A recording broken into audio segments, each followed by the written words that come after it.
What's going on, everybody? My name is Shimpact, and welcome to week 11 of the power rankings. Week 10, I didn't do any power rankings because there was a lot of games missing from week 10, so I didn't feel like it was fair for some of the coaches to just rank them if they didn't play. There are a couple coaches in this week that also haven't played, but I felt like just doing back-to-back weeks with no power rankings wouldn't also be beneficial for the WBE channel. So I'm just going to start off with number 10. Number 10 is a little bit of a surprise for a lot of you people if you just look at the records. I have Uzi as number 10.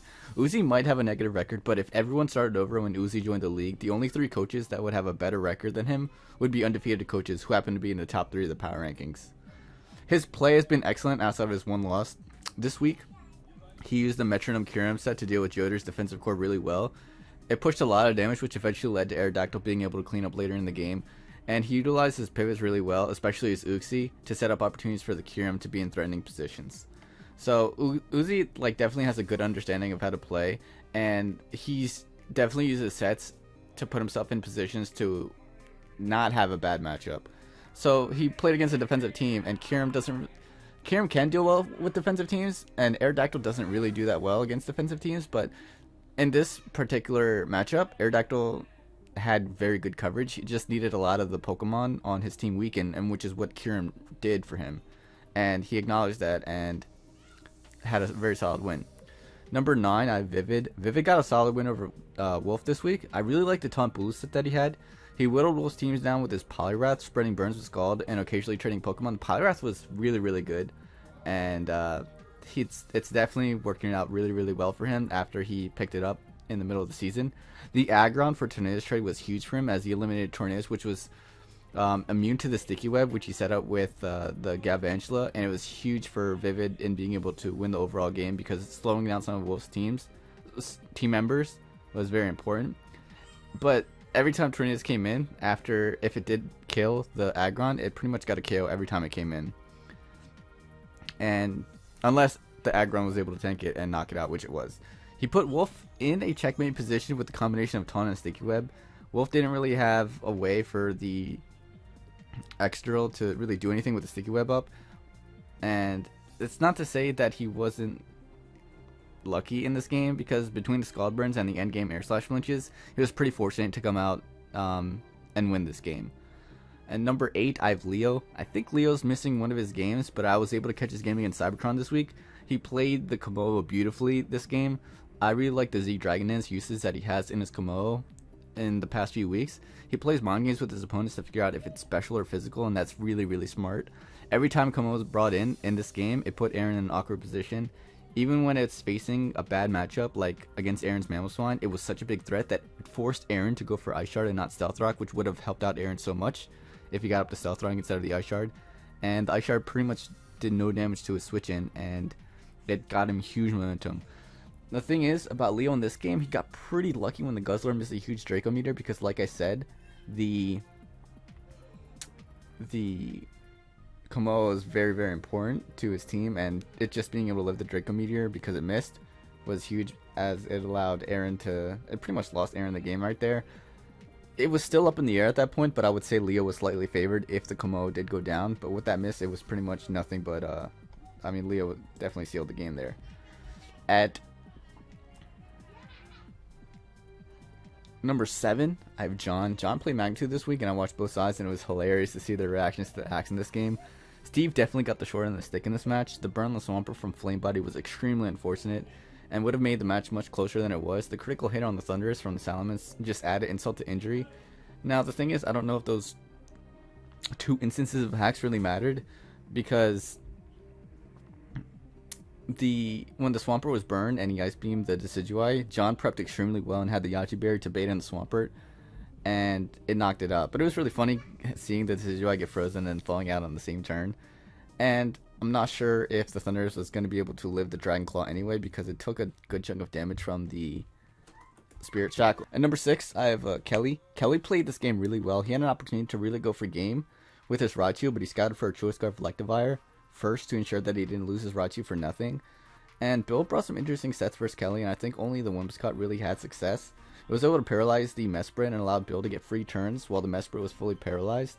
And the Mesprit was fully paralyzed for like 4 or 5 turns, and it really cost Kelly a whole lot of momentum.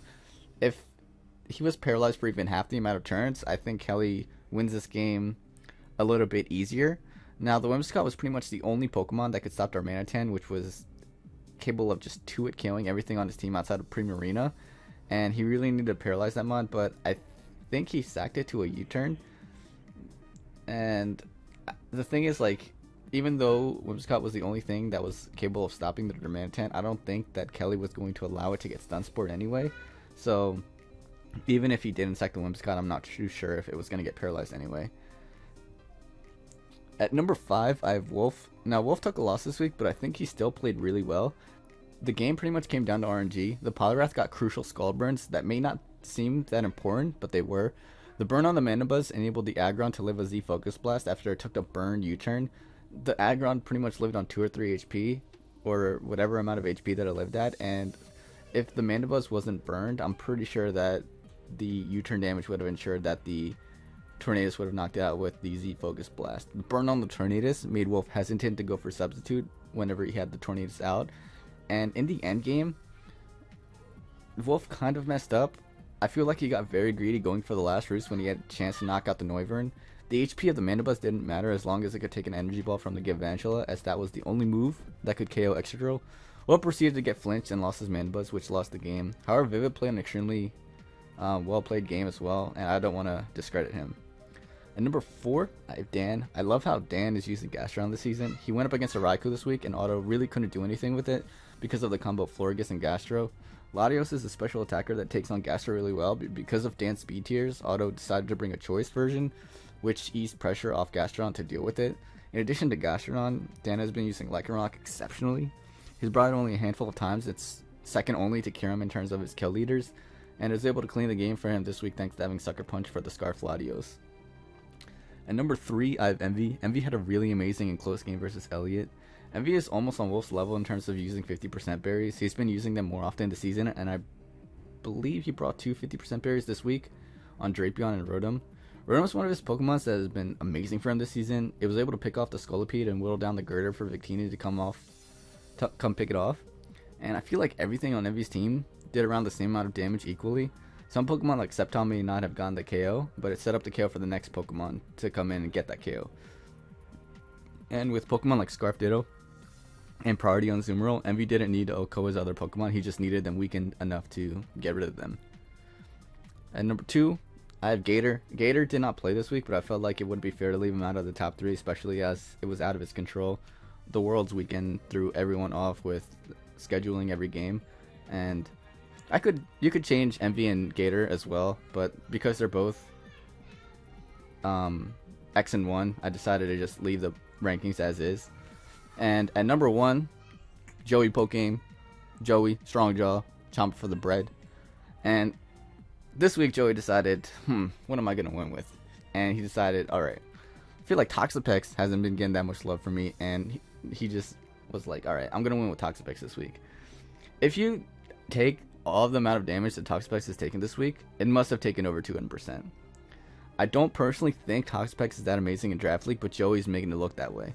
As soon as the Toxapex were thrown up in this game, Boffin was going to have a hard time coming back. Joey was able to pivot between Pokemon repeatedly and had the toxic damage do the brunt of the damage. It was an excellent game plan by Joey, and he executed it pretty much perfectly. That's going to be it for the Power Rankings for Week 11. And Week 12 is going to be pretty important, and Week 13 is like, I think there's like 2 or 3 winning in games for the playoffs, which is absolutely incredible in terms of just being able to watch the content. So I hope you guys really enjoy the WB, and I'll see you guys next week. Peace.